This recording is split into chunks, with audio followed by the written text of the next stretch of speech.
Bismillahirrahmanirrahim. Assalamualaikum warahmatullahi wabarakatuh. Alhamdulillah, assalatu wassalamu ala rasulillah. Kembali kita bersyukur kepada Allah dengan kalimat Alhamdulillah dan juga berselawat kepada baginda Rasulullah. Allahumma salli ala Sayyidina Muhammad. Adik-adik di kelas 11 Madrasah Aliyah Negeri Karo, kita kembali berjumpa di pembelajaran jarak jauh kita. Kita masih bahas tentang semangat bekerja ya. Pekan lalu kita sudah di Quran surah Al-Jum'ah yang sudah kita bahas bersama. Hari ini kita bahas pula tentang Quran surah Qasas, surah ke-28 ayat 77. Di surah ini kita disuruh juga punya semangat bekerja, tapi kita juga harus mampu menyeimbangkan ibadah kita dan pekerjaan kita. Nah, kita bahas dari sini, insya Allah bermanfaat untuk kita semua. Kita mulai. Bismillahirrahmanirrahim. Nah, akan tetapi wala tansa nasibaka minad dunya. Kalian lupa nasibmu di dunia, nasibaka minad dunya, keadaanmu di dunia. Jadi Allah suruh kejar akhirat, tapi jangan lupakan dunia.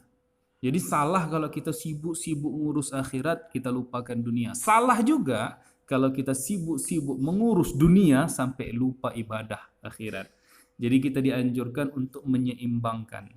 Namun ketika ditanya mana lebih utama, di ayat ini disebut yang pertama kan akhirat. Tetaplah lebih utamakan akhirat. Namun kita juga harus pintar nih. Bisa jadi kegiatan kita di dunia itu bernilai ibadah. Dan dia juga jadi bermanfaat untuk akhirat. Contoh, kita pergi kerja, niatnya niat saja bahwa kita mencari nafkah. Dan itu kan bahagian dari ibadah. Jadi pastikan setiap apa yang kita lakukan di dunia adalah bahagian dari ibadah kita kepada Allah. Jadi dunia akhirat kita seimbang, yang di dunia pun bisa bermanfaat untuk hari akhirat. Ya, inilah dia Quran surah Qasas ayat ke-77. Bismillahirrahmanirrahim. Wabtaghi fima atakallahu ad-daral akhirah wa la tansa nasibaka minad dunya wa ahsin kama ahsanallahu ilaik wala tabghil fasada fil ard innallaha la yuhibbul mufsidin. Di sini kita diperintah, ada amar yang pertama, perintah yang pertama, wabtaghi fima atakallahu daral akhirah, dan carilah pahala negeri akhirat dengan apa yang telah dianugerahkan Allah kepadamu. Allah menganugerahkan kesehatan, Allah menganugerahkan ilmu, Allah menganugerahi kita dengan pemahaman, dengan iman. Maka anugerah itu manfaatkanlah dia untuk mencari pahala. Cari bekal untuk hari akhirat. Ini perintah pertama, tapi karena ini pertama, maka ini yang utama kita perhatikan. Ini yang utama, cari di akhirat. Akan tetapi kita tidak boleh lupa yang kedua, diingatkan juga oleh Allah dalam ayat ini. Di buku kita pun ada dijelaskan, ada satu cerita di mana Rasulullah SAW pernah melihat ada seorang pemuda di masjid saja. Jadi ketika itu Rasulullah bertanya kepada sahabat, itu siapa yang menafkahinya? Dia jawab ayahnya. Sahabat bilang ayahnya. Maka Rasulullah SAW bilang, ayahnya lebih baik daripada anaknya. Anaknya ibadah terus, tanpa memikirkan dunia. Ayahnya mampu menyeimbangkan keduanya. Makanya ayahnya dianggap Rasul bilang lebih bagus daripada anaknya. Tadi Bapak sudah sampaikan bahwa kegiatan kita di dunia pun bisa bernilai ibadah. Nah, ini salah satu di antaranya mencari nafkah itu. Dalam hadis Rasulullah SAW riwayat Imam Ibnu Majah, man kasaba rajulun, siapa yang seorang laki-laki dia berusaha dengan tangannya sendiri, dan dia infakkan kepada dirinya, untuk istrinya, untuk anaknya, untuk pembantunya, itu dihitung sedekah. Dan sedekah mesti ada nilai ibadah, dan itu akan bermanfaat di hari akhirat. Ini salah satu hadis harus memotivasi kita untuk rajin bekerja dan jangan malas. Apalagi kita saat ini sedang berada di rumah saja. Wah, ini besar kali kemungkinan kita untuk jadi pemalas, ya. Nauzubillah min zalik. Ayat-ayat yang tadi dibacakan, hadis ini disampaikan, jangan sampai membuat kita jadi pemalas. Kita umat Islam harus rajin bekerja. Jadi sifat pemalas itu salah satu yang dibenci dalam Islam. Nah, coba kita perhatikan hadis ini. Nah, yang bawah dulu kita perhatikan. Di situ disebutkan bahwa ketika ada seorang laki-laki, seseorang, dia mengambil tali itu dia bawa ke hutan, kemudian dia ambil kayu-kayu kering di sana. Diikatnya, dipikulnya, dibawanya pulang, dijualnya. Dapat dia hasil uang, itu dia bekerja yang mungkin dianggap kerjaan itu adalah kerjaan yang kurang agak-agak memalukan, itu lebih disukai, lebih bagus daripada seorang peminta-minta. Jadi pengemis itu pekerjaan hina, itu terlarang itu dalam Islam. Tak boleh kita mengemis, itu bahagian dari pemalas. Lebih baik kita ambil tali. Nah, kalau zaman sekarang mungkin ya ngutip-ngutip sampah-sampah di plastik di pinggir-pinggir jalan itu, dia kumpulkan, dia jual ke butut. Nah, itu lebih bagus daripada dia menjadi peminta-minta. Nah, kalau kita perhatikan pula hadis yang di atas. Hadis yang di atas itu adalah salah satu doa Rasulullah. Rasulullah Shallallahu Alaihi Wasallam sendiri berdoa kepada Allah, minta dilindungi dari sifat malas.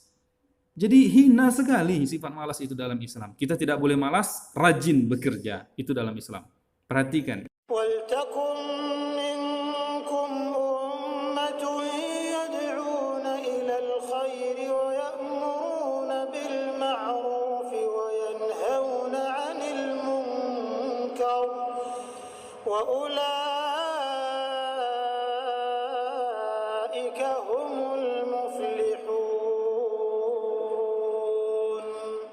Kemudian dilanjutkan, wahai Tuhanku, doa selanjutnya yang ketiga, aku berlindung kepadamu dari kemalasan. Dan ini malas adalah sifat yang paling dihardik dalam agama Islam. Tidak ada dalam Islam sifat malas. Subhanallah, Allah menciptakan tubuh kita ini memang untuk bergerak. Kapan seseorang tidak menggunakannya untuk bergerak, maka dipastikan fungsi tubuhnya tidak akan berjalan. Kebanyakan orang-orang yang ditemukan masih muda sudah stroke, atau masih muda masuk rumah sakit gila, ya. Itu ditemukan kalau ditanya aktivitasnya apa, tidak ada. Dia vakum di rumah, cuma duduk makan, minum, semua serba dilayani, akhirnya dia tidak bergerak, tidak bekerja, mungkin karena sudah kaya raya, maka ujung-ujungnya adalah terjadilah hal ini. Tapi kita temukan subhanallah orang yang selalu bergerak, memberikan 5 jari, memberikan kuping, memberikan mata, Allah SWT menjadikan sebagai tanda-tanda kebesarannya untuk digunakan bergerak. Sampai pepatah bahasa Arab mengatakan taharrak fa inna fi harakati barakah. Bergeraklah kamu, karena di setiap gerak itu akan ada keberkahan. Bahkan kalau seseorang lagi emosi saja, Nabi SAW nasihati itu. Siapa yang lagi marah sementara dia berdiri, duduklah, suruh bergerak. Kalau dia nggak bisa, baringlah. Kalau tetap dia masih marah, beruduklah. Kalau dari syaitan, agar karena dan itu akan bisa meredamnya. Maka disuruh bergerak. Di waktu istirahat, kita istirahat, selebihnya kita bergerak. Gunakan ide-ide yang Allah SWT berikan kepada kita di otak kita supaya kita berpikir, gitu ya. Dan subhanallah, seringnya bergerak badan ini membuat juga badan kita sendiri jauh dari penyakit. Makanya orang-orang yang kena stroke, orang yang kena itu suruh bergerak. Ya, saya pernah mengantar ayah saya, beliau terapi di salah satu rumah sakit di Cempaka Putih, rumah sakit Islam waktu itu. Terus saya lihat waktu datang di tempat terapi, saya sempat pertama kali itu antar di sana. Ternyata semuanya adalah alat-alat untuk bergerak. Untuk jalan seperti treadmill, kemudian untuk mengangkat sebagian barbel di umur beliau yang sudah berumur gitu ya. Tapi subhanallah itu dilakukan karena memang ternyata badan ini harus digerakkan. Dulu juga ada paman kami masuk rumah sakit, Allah yarham sudah meninggal. Maka saya lihat selama sebulan beliau tidak sadar. Dan itu hampir tiap hari datang khusus tim dari rumah sakit untuk menggerak-gerakkan betisnya, menggerak-gerakkan anggota tubuh ya. Bukan dipijat ya, tapi memang digerak-gerakkan. Ya, digoyang-goyang, digerak-gerakkan, di sendi-sendinya, ditekuk ya, dan seterusnya. Ini berarti menandakan memang di situ disuruh kita untuk bergerak. Dan ini secara rasional membantah sifat malas ya. Dan malas ini adalah penyakit, naudzubillah. Dalam Islam tidak ada kata-kata putus asa, tidak ada kata-kata sudah terlambat. Bahkan kata Nabi SAW motivasinya besar sekali. Kalau di tangan seseorang di antara kalian ada bibit tanaman dan dia tahu besok akan terjadi kiamat, tetap dia tancapkan. Artinya motivasi apalagi melebihi hadis ini. Kalau orang sudah tahu besok mau kiamat, seperti seakan-akan besok kau akan mati, tapi dia masih tanam pohon. Itu karena dia ingin mengejar ya pahala di sisi Allah SWT. Dan dia bergerak. Abdullah bin Umar pernah menanam pohon kurma masih kecil, waktu dia sudah tua, rambutnya putih, alisnya putih, jenggotnya putih. Orang-orang bertanya, "Hai bin Umar, untuk apa anda tanam ini? Kapan anda menikmatinya?" Maka sebagai motivasi menghilangkan sifat malas dalam Islam, dan berarti semua ada manfaatnya kalau dia bergerak, dia mengatakan kalau tidak sempat aku ambil manfaatnya, maka akan ambil manfaatnya orang setelahku nanti. Semuanya adalah pergerakan. Dan pernah kita sampaikan di khutbah Jumat sini tentang masalah katakanlah iya untuk sukses. Pernah saya sampaikan khutbah Jumat itu banyak sekali statement salafus salih, di antaranya statement Umar radhiyallahu anhu. Beliau mengatakan, aku kadang-kadang melihat orang dan aku kagum melihat penampilannya. Karena dia tampan, bersih segala macam. Tapi begitu aku tanya apa kerjanya, dikatakan dia pengangguran, maka jatuhlah dia di mataku. Umar bin Khattab selalu keliling mencari orang-orang yang masih duduk vakum. Lalu beliau tanya, kenapa kalian diam di sini? Mereka mengatakan kami tidak tahu harus berbuat apa. Maka Umar marah sampai mereka mengatakan keluarlah, carilah dari karunia Allah, bergeraklah, disuruh bergerak. Gitu kan? Itu juga banyak sekali ya, statement dari Nabi SAW. Boleh berlindung dari sifat malas ya. Di antara zikir yang pernah kita pelajari sebelum salam, itu ada zikir juga ya, minta dijauhkan dari sifat malas. Kemudian juga orang yang malas selain daripada dari syar'i juga tidak disukai oleh masyarakat. Orang kalau pengangguran, orang kalau malas itu tidak ada yang mau lihat dia. Bahkan kata Luqman Hakim itu kepada anaknya, kau harus bergerak dan mencari rezeki halal, karena tidak ada orang yang meninggalkan itu kecuali dia pasti akan tertimpa kelemahan di akalnya, kelemahan di agamanya, kelemahan di akalnya, dan penghinaan orang-orang. Maka Islam adalah agama yang bergerak. Kecuali kita sudah ikhtiar, belum diterima kerja, kita ikhtiar lagi tempat lain mungkin, tapi tetap bergerak ya. Jadi kita berlindung di pagi dan sore hari agar jangan sampai tersimpa atau terkena sifat malas ini. Baik, kita pahami bersama bahwa Islam sangat menganjurkan kita menjadi orang yang rajin bekerja, melarang kita jadi pemalas. Hati-hati, malas itu adalah bahagian dari penyakit di dalam Islam. Kita hindari bersama, kita harus punya semangat bekerja. Kita muslim yang baik, muslim yang punya semangat bekerja. Jangan jadi pemalas. Mudah-mudahan pertemuan kita kali ini bermanfaat bagi saya dan bagi kita semua. Mudah-mudahan juga kita bertemu kembali di pekan depan dengan pelajaran berikutnya. InsyaAllah. Billahi taufiq wal hidayah. Assalamualaikum warahmatullahi wabarakatuh.